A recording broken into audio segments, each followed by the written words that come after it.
when it comes to the Yankees and their winning ways, they are high, they are far, they are gone. Not exactly the best tribute given by the Bronx Bombers today to John Sterling and his incredible career.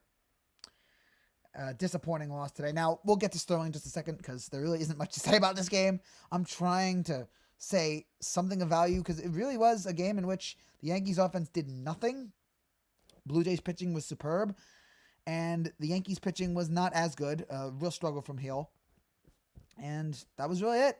The Blue Jays did enough in this game to win, and they win this one here. They win the first game of this 3-game set, and now the Yankees are in trouble here, potential trouble, of not winning every series. I know eventually they're going to lose, but I like to keep the streak going, and already not off to the best start here in this series. They now have to win the next 2 games. Game started off okay for the Yankees. Heel in the first inning got Bo Bichette out on a pickoff at first. That was great to see there. He struck out Justin Turner. Feeling pretty good about ourselves. Then in the second inning, we saw a single from Glaber, who really needed it after the disappointment of yesterday, in which he fumbled the ball. Yankee fans have been getting on him. He got a single today. That was important. Then Verdugo continues his hot start. He singles on a sharp grounder to center. And then right after that, Oswaldo Cabrera gets his 12th RBI of the season already. He singles. That brings home Glaber, and the Yankees take a 1-0 lead. We're feeling pretty good about ourselves. Oswaldo just continues to hit and hit and hit, and it is special. So already I'm feeling good. But then Luis Heel goes to hell, and the entire game goes to hell for the Yankees. Calvin Biggio hits a ground ball double. Then Heel walks 3 guys in a row. Kirk, Varsho, then a mound visit, and then IKF walked. That scores Biggio. Blue Jays tie it at 1. And then right after that, there was a wild pitch that brought home Bichette. Blue Jays lead it 2-1. And it didn't get much better in this game. There was one more run in this game in the 3rd inning. That was coming off we were hoping that maybe Heel could settle down, but no. Single to Bichette. Did strike out Turner and Biggio. We're thinking, all right, pretty good. And then he gives up a double to Alejandro Kirk. That scored Bichette, and Blue Jays lead it 3-1.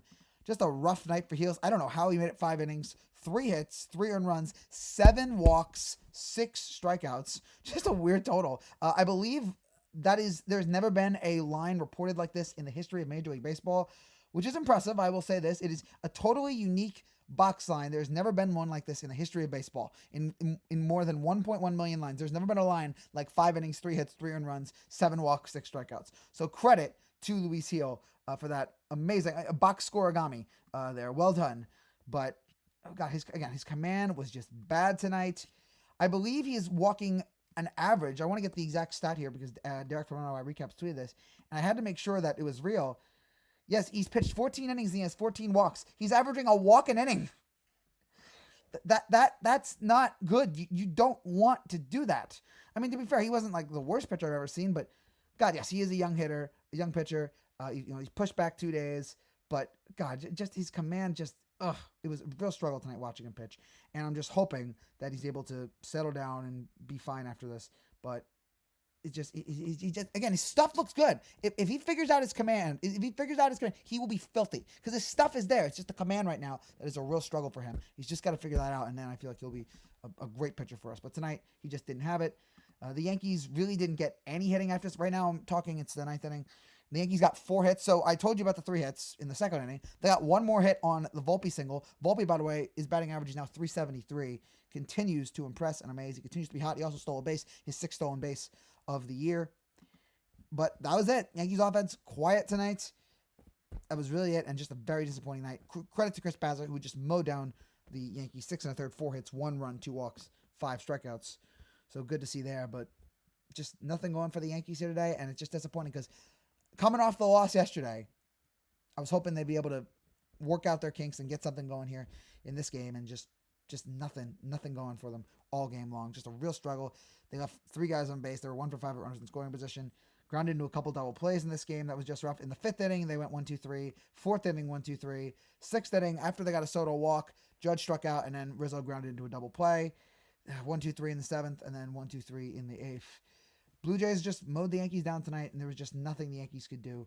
And it's just a disappointing night, and hopefully they will be able to turn things around tomorrow. Because, again, I really do like winning every series. I know it's not possible, but I really hope that we're able to keep it that way. All right, let's get to Sterling today because that's really the story. Is that John Sterling retires effective immediately? No, year-long tour. Just he's done. That's it.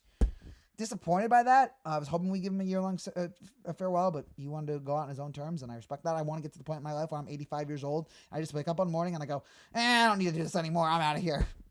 Respect for that. I can say that I was at the last game, the game against the Blue Jays on April 7th, so last Sunday. I was at that game, and we were driving home, and we heard Sterling's final call of the Yankees win, and that was... Didn't think of it at the time. I know me and my dad were listening to it and we're like, wow, that sounded rough. He really sounded bad there. And I was giving him the defense, well, he's 85. Like, it's a regular season game. He doesn't need to do it. But clearly, I guess his heart just wasn't in it anymore. I know he's been sick, but just a sad end to what has been an amazing career. And, people can make fun of John Sterling all they want. And I've made fun of him certainly for his, I have said he is great at intentional and unintentional comedy. He's wildly entertaining, because I think he's a great announcer. He brings so much enthusiasm and energy, but there's also the times where it is high, it is far, it is off the center field wall, and just well, thank you, Susan, and the way he was able to call it cut on a miss. He just had such a very entertaining way of calling a game, and he's been calling games for the Yankees since 1989, and was just fantastic throughout all those championships he was there, the 5, 96, 98, 99, 2000, 2009. It's a shame we'll never get to hear another one. I was hoping maybe for this year we get to hear one more Sterling championship call, but he wanted to go out in his own way, and I respect that. And it's true. I